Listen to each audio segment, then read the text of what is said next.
Hi guys, Edison Tourist here. I want to talk a little bit about RBET Vienna, have this as like a little debrief, and talk about what I played, advice for the event as a player, and a little bit of feedback on the event, which is going to be an absolutely minimal section, and then talk about changes to my deck list compared to Berlin.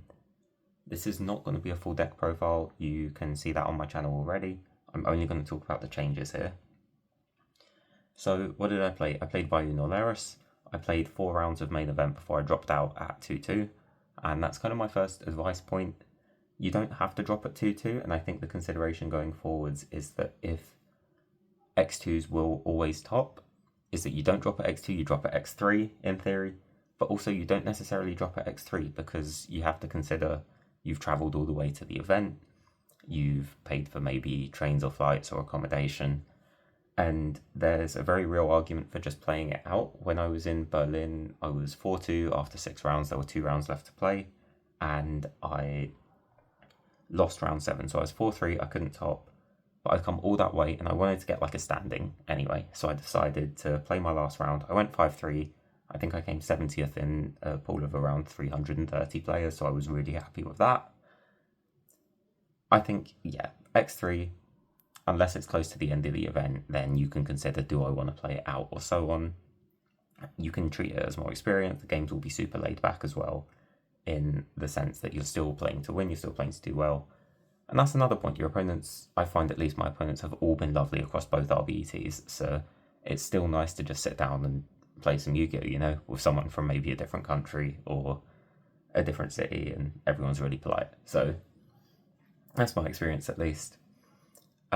Other advice, I would say don't get in super late to the city that you're staying at. Actually, like, sleep before the event. I think that's a massive difference for me between Berlin and Vienna. I got like 9 hours both nights, and I just felt so good going in and playing Yu-Gi-Oh!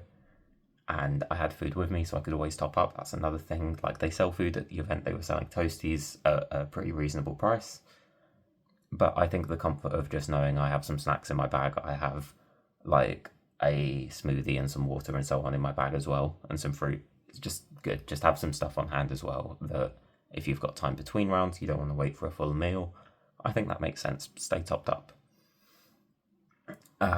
In terms of feedback on the event itself, so first off, massive thanks to Keegan and the team for organising. I know they're working on the x2 topping side of things, because to go all that way, go x2 and then not top, like to bubble, feels kind of bad. Well, I don't know that firsthand, but I can imagine. So I know there's conversations happening about asymmetrical top cut, so I will leave that to the pros, but I know that's the thing that's going on. And I know timing was a little bit difficult with the main event on the Saturday. I think end of phase goes a long way to solving that. I don't mind it personally, because in Edison I feel like we shouldn't really be going to time. I think the odds of getting super complicated games that take 25 minutes do happen, and especially in a deck like this where you might think for 60 seconds, 90 seconds, do I have a lethal line? And you play it out and it turns out it's not, and it goes on. But I think the number of games in this format that go over 25 minutes are minimal, and a lot of my matches were done in 20, so I think that's something to think about. I don't think the event ran late, but I didn't stay the whole event, so for me it's not a massive thing. If I left for after round 4 and it was, say, 4 o'clock instead of 3 o'clock, I don't know what the expected time would have been, but yeah. I'm going to talk a bit about my list. Again, I'm only going to focus on the changes to the Berlin list, which will be in the description. So I played Vayu Nolaris, I played 3 Phantom, 2 Nolaris. I played Elfin, 3 Sirocco, which is up from 2. I played 3 Vayu, and I still play the Gale. So Sirocco was things I wanted to answer. I wanted better answers to Crow and better answers to Kaiku, and this is what I envisioned as a in-engine better answer to Kaiku, as just a normal summon, swing over the top of it. And it was okay. I felt as well I could side out one of these 2 as an option in games, which was cool. The other thing I have to complain about is Elfin, because when you lose and you have hands like these 3 plus a Plague or a Necro Gardener or something, like some combination, it feels horrendous. You have to play some bricks to play this deck, which is why I'm wondering whether it's the deck to play at big events. I played 3 Grepher, 1 Armageddon Knight. The change here is I would play a 5th Rota target. There's a few options. I could play DD Warrior Lady, which I think is most likely because it solves JD and it solves Christia, and those can be problems. If I show the Lightsworn package as well, so we play 3 Raikou Lila, and the change here is that I was playing a Eren, I believe, instead of the Raikou. So Eren, I don't think is the best option. In the context of Kaiku solves, then Jane is an option.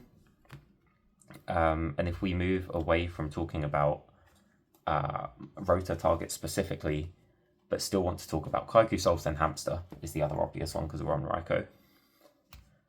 2 Dark Creator, Gauze, Chaos Sork. This is quite an easy side out if we move on to, for example, Vanity's Fiend or Oppression. Dark Armed stays in because the Phantom of Chaos copy Dark Armed is fantastic, and then Necro Plague is the same. Rota, Allure, Foolish, Charge. I don't really have to talk about any of these. Card Destruction, Brain, Burial. I did Burial some Gold Socked JDs this weekend, which was really fun. Cold Wave Trunade is all standard, no changes needed. And then I played Return and 2 Threatening War. 2 Threatening War is down from 3. The games where you see all of them really early were not incredible. And I don't play Call of the Haunted, which was 41st card last time. I'm just playing 40 now. So that was the main. The extra, I only changed 1 card, so we won't talk through this. I don't think much of it needs any explanation. If you know this deck or if you've seen the other profile. But I did play Catasta instead of Flamvel Uruquizas. I decided 5 could come up. It is Gale plus Raikou, or it is Plague plus Necro Gardener. And yeah, I think it came up once actually this weekend. So good to have. Not the end of the world, but I figured that Uruquizas was probably too much coverage at 6. So, and then the side, I only made 1 change again, so we still play Heavy Space, but I played 3 Divine Wrath instead of 2, with the rest of the side the same. So the logic is that Divine Wrath is going to hit Crow, it's going to hit Kaiku in the battle phase, it's going to hit Orange Light when you're trying to resolve your Phantom of Chaos. And I I blindly sided 3 Divine Wrath into every game too, and it was fantastic. And I was so happy with this card. There were other people playing this card this weekend as well, outside of Norleris, which I thought was quite interesting. Stocks on Divine Wrath were up, stocks on 7 Tools of the Bandit were up, which is quite interesting. But in this deck, this card is fantastic. You can take the neg 1, you can discard like a value piece, or you can discard before you resolve Norleris, and the card would be sent to the graveyard anyway. Vanity's Oppression, fine, not conflicting, because sometimes you want one over the other. Deck Dev, absolutely fine. Heavy Storm in the side is fine, same for Space. Crow and Cyber Dragon are the cards I'd think a little bit about. I felt like Crow was a little bit overkill in terms of what I would want to bring in if I wanted to bring in Divine Wraths, and then I wanted to bring in one of these against the deck. I'm already at 5 cards, and maybe I actually want Heavy as well. So maybe my approach there was already robust enough, and these could have been different cards. Like, take the Mac in a matchup, for example. You could side any of this. And Cyber Dragon was really low down the pecking order for me in that matchup. So I'd think about those. I'd also want to have something in for Blackwing, like pure Blackwing rather than Vayu Turbo. And maybe that would look like getting rid of the Crows, and you'd play like Smashing or Bottomless, or even Snowman Eater as like another I can deal with Kaiku thing, or Hamster. Hamster makes sense as well. But that was it. That's my RBET Vienna recap. I won this absolutely gorgeous mat in the side event on day 2, and I ironically won it by beating 3 Lightsworn players. So I've got an honest mat to show for the weekend, which is amazing, and I think this design was one of the coolest ones as well in terms of like the colour scheme. That's it for this one. I'll catch you in the next one, and hopefully at another RBET soon.